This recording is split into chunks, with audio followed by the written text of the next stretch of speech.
क्या हमारा भाग्य पहले से तय होता है या हमारे कर्म ही हमारे भविष्य का निर्माण करते हैं? इस प्रश्न ने सदियों से लोगों को उलझन में डाला हुआ है।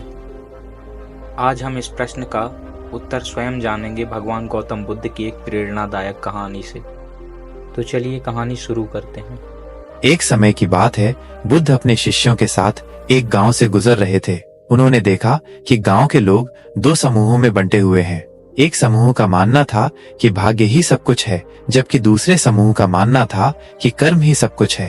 बुद्ध ने दोनों समूहों को एक साथ बुलाया और उनसे कहा, आप दोनों ही अपनी अपनी जगह पर सही हैं। भाग्य और कर्म दोनों ही जीवन में महत्वपूर्ण भूमिका निभाते हैं।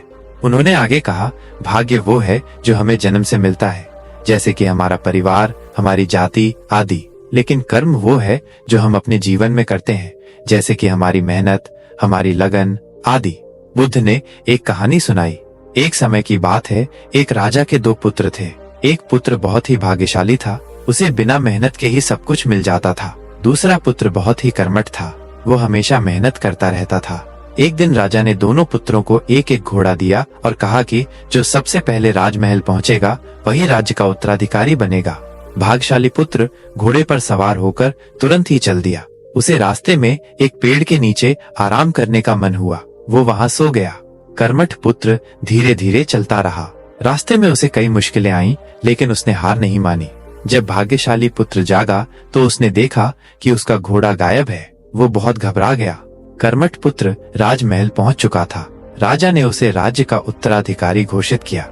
इस कहानी से बुद्ध ने समझाया कि भाग्य हमें जन्म से मिलता है, लेकिन कर्म हमें उसे बदल सकता है।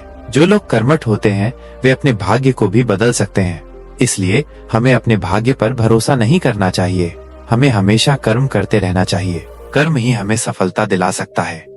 तो इस कहानी के माध्यम से भगवान बुद्ध ने हमें यह बताया है कि कर्म ही भाग्य का निर्माता है।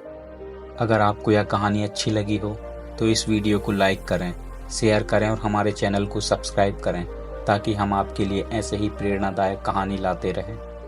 धन्यवाद।